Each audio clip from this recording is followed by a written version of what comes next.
Hello once again YouTube, Chris the Nightbringer here bringing you some StarMade new in Fleetworks, and today we're going to be taking a look at Rails. I'm not in a stable build of StarMade, I'm in the dev build, and I've been messing around a little bit. As you can see in front of you, I've got a nice ship. This is the Amarrian Confessor. This is a tactical destroyer, and it is one of the more advanced ships that I have on the list of ships that I'm making.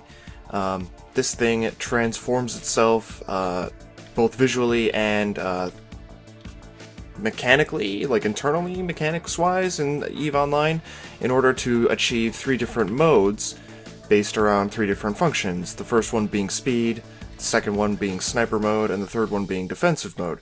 And you can imagine, visually, the ship will do certain things when it changes from all these different modes. For example, in speed mode, all of the armor retracts. It comes in, these antenna-looking things fold up, this armor plate folds in, and I believe the engines, like, extend out or something. Antennas fold in. Then we have the defensive mode where all this armor extends out and stuff, and then the sniper mode where things like antennas, and I believe it's in sniper mode right now. I think this is what it looks like in sniper mode. I could be wrong, but I believe that's what it's supposed to look like. So, what have I done today? I messed around with Rails.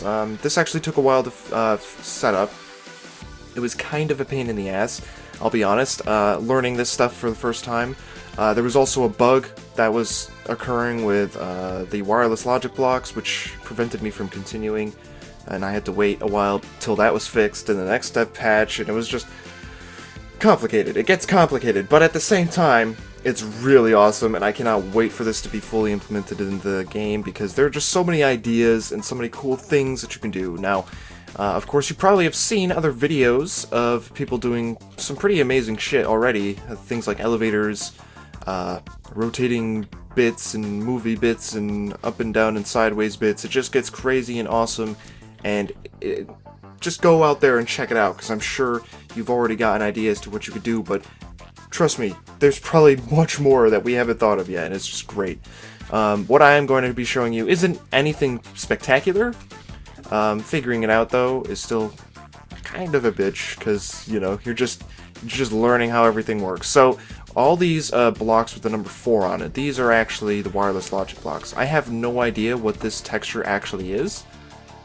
I've never seen this texture before, and I have absolutely no idea as to what that block is supposed to be. I just don't remember seeing this texture on any of the blocks so far. It's a little strange. But basically, what we have is this.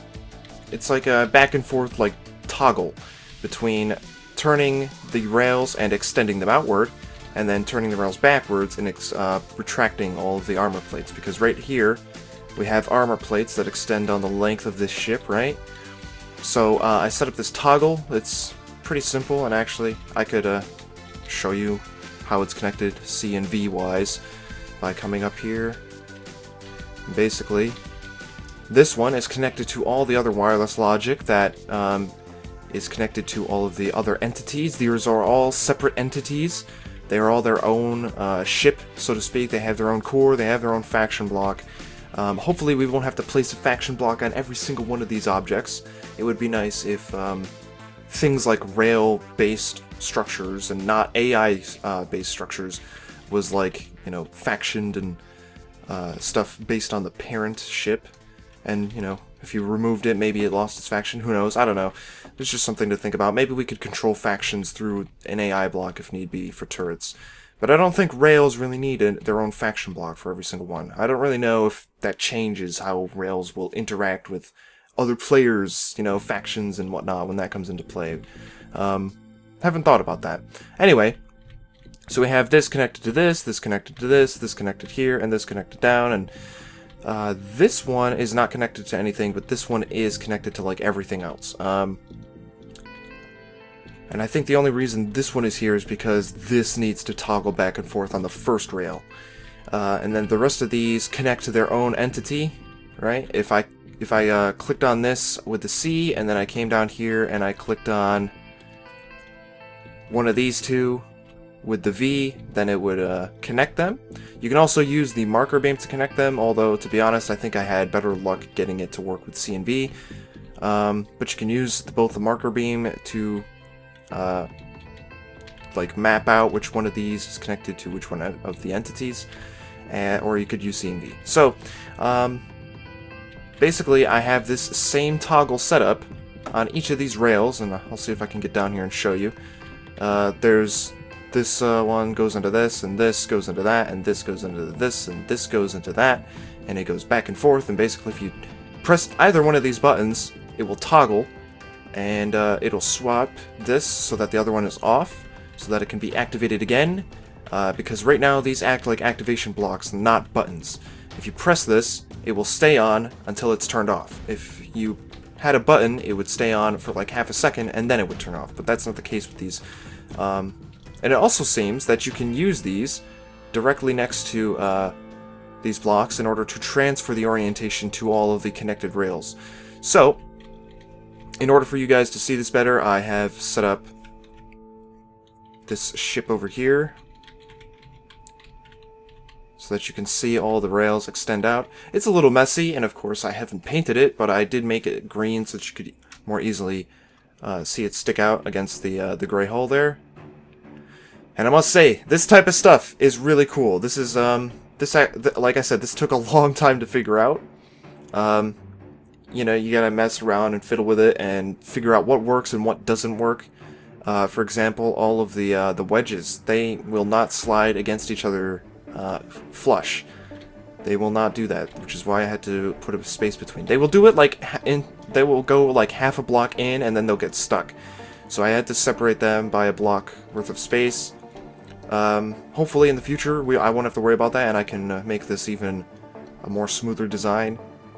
But so far, this type of stuff is really awesome. In the future, I'm hoping that we can rotate and switch the directions of rotation with the rotating blocks that we have on the rails. I'm hoping we can switch the direction of rotation at command, because if we can do that, then a lot more stuff is possible. We can have swiveling doors that rotate on command. We can have all these antenna pieces will be able to stick out and move about on command, just as I hope I can do with these pieces, because that's what they do, and I don't want to only accomplish this little bit of the features of this ship.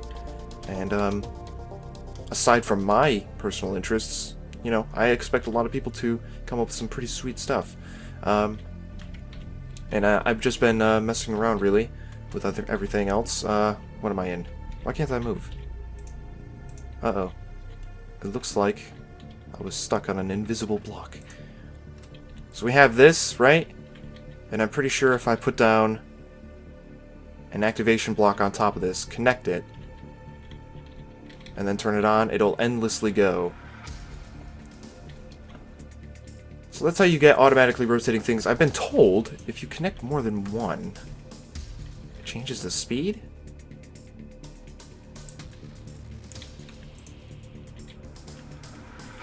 Ooh, that stopped it. Okay. I have no idea. And now it's continuously going, and the reason is because this is like constantly sending a signal, I guess. It's supposed to send a signal when something moves on the rail block, and I believe all the rail blocks do that. I could be wrong. But there you have it. Rotating bits. You can also use, and I can just demonstrate this real quick. You can also use the turret rotation, the turret axis for this. If I connect this here, and then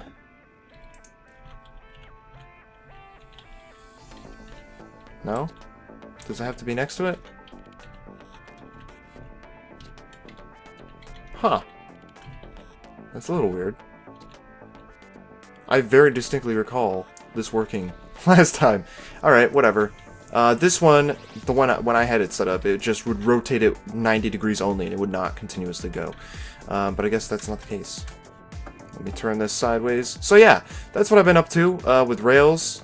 It's a slow process getting, you know, used to all this stuff and learning, but once you do, it's actually not that bad. It just, you know, it takes time. You have to do each of these connections manually.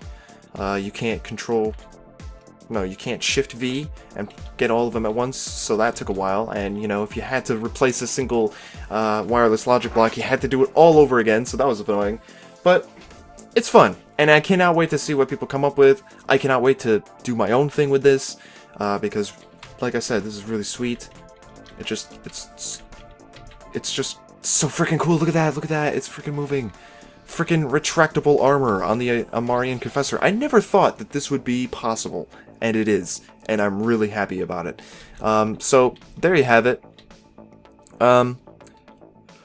I know I haven't been posting a lot this week. I've been pretty busy with, like, everything else, honestly. And it's not to say that I don't want to be posting. I really should be posting more, so I'm going to try and post more of the Let's Play type of stuff, because that's honestly what you guys should be getting while I'm not posting or recording StarMade stuff. So I'll be getting to that. I think the next ship that I'm going to try and finish is going to be the Venture, because it's the closest one to being finished, so maybe next week we'll get the Venture out, and you guys will be able to download that. I think that's the plan. I think. Don't quote me on that. Anyway, thank you for watching.